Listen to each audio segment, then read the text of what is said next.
The main purpose of our conference is to introduce people, but also to give people learnings. And I thought there's no better way to interview some of the legends here in the market. Let's start with Tobias. If you could introduce yourself, I know it's hard to do it in a few sentences since you did so much, and what you're focused on now. Okay, cool. Good morning. Where do I come from? I've been an entrepreneur since I'm a student. In 2008, I started focusing on the topic on climate change. I built Susi Partners, which up to today has invested more than 2 billion euros in clean infrastructure. In 2016, I changed the topic and co-founded Crypto Finance Group. So we looked at blockchain and the whole topic of how to help investors to have a serious access to cryptocurrencies. We sold that company last year, in time I would say, to Deutsche Börse Group.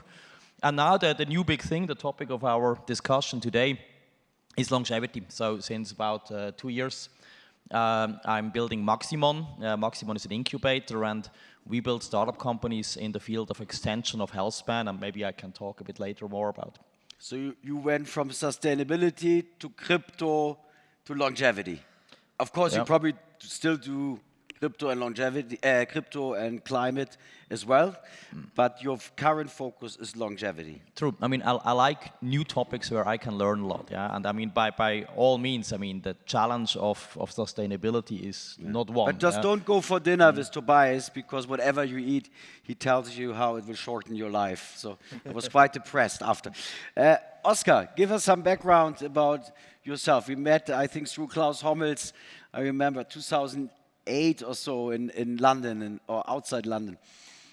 I mean, at the moment, I think different than back then. I was doing only business for 10 years. And then 5 years ago, I said, I want to focus on the product called My Life. My life. So since then, I'm a full-time business angel investor.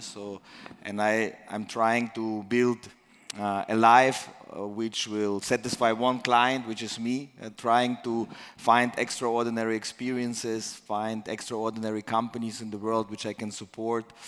And my dream is to find 50 unicorns in business. How many? 50. 50, because you already invested in 1.4. Oh yes, I'm at 14 at the moment, so I have after 10 years of hard work. So it's a long way to go. And how many people are there in the world who are invested in 14 plus unicorns? I think like 30. 30 people. 30 business angels, and there's about 30 funds as well. So it's very rare to find a unicorn. That's why they're called unicorn. There were more in 2021, but now they're dying out quickly. You should protect them, Marco. But also to find 50 unicorns of life unicorns, which are experiences which are also extraordinary. So for example, I tried to break a world record in one sport, or to show the Northern Lights to my kids, or to do some adventure travel like you like. So I'm also at 14 so far. I'm also at 14 live unicorns, so I have a long way to go.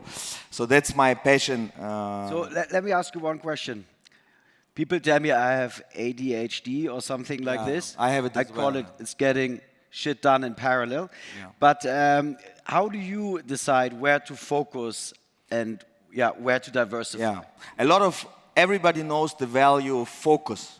Yeah. Everybody knows the benefits of full dedication, all in.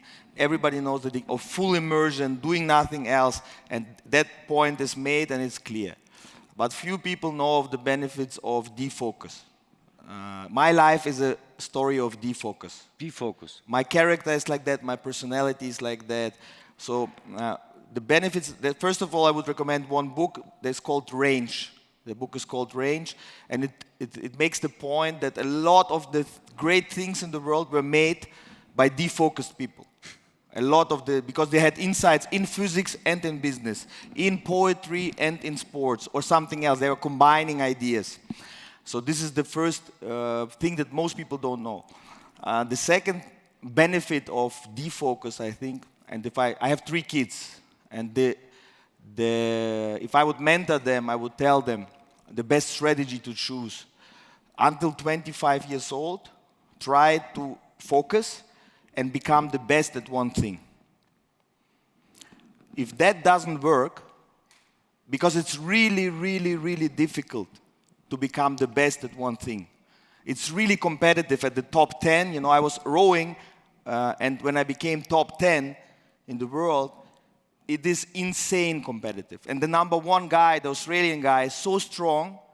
To beat him, you have to basically kill yourself almost, yeah, right? So if you don't make it to the top in one thing, what should you do, Marco? Should you give up, say I'm broken, I'm bad, I'm not Usain Bolt, I'm not Elon Musk, I'm not Marco? It never happened to me, so this question is completely new. So the fallback strategy is there's much higher chance to pick, let's say, 5 things and become top 20% in 5 unique things. Let's say you say, for example, I do philanthropy, I do entrepreneurship development. I'm not the best in the world at entrepreneurship development, but I'm quite good. I did a lot. But I also do business angel investing. I'm not the best business angel investor in the world, but I'm quite good. So, okay, we have to focus. Okay, so 5 things, and then you have a very high chance to become the best in the world at your unique combination of. By the way, I find this very interesting because the whole point of the Data Alliance is to combine biology, what is the natural equilibrium, then looking at financing, then data science, so technology, it's complete different disciplines. The multidiscipline thing is what you cannot do sustainability without defocus. If you're but let's focus now on Tobias a little bit. Let's do it. So Tobias, you kind of walked perfectly the path between investors, you did your exits. I think Deutsche Börse acquired your crypto business just in time, I guess. How do you manage all these different stakeholders and also your different companies? What is your recommendation for an entrepreneur? At the moment, an entrepreneur contacts 50 investors. You usually go by name. But is there a better way? Is it like getting married? You should wait for the right investor, or you should fall in love with an investor and then chase them? How do entrepreneurs get access to capital? Because capital could also restrict you, right? Well, absolutely, and that's why I think the main message is don't take the first investor you see, but line up several and then make a clever choice. I would say my secret there, how I was able to raise money for several companies and funds, is dance on many weddings at the same time. If you think that you have one investor, well, make sure you have 3 more and then maybe you have 1. Because the problem with all these investors, including myself now, is it might change the personal situation of a person or of a pension fund or whatever, might change, and suddenly they are gone.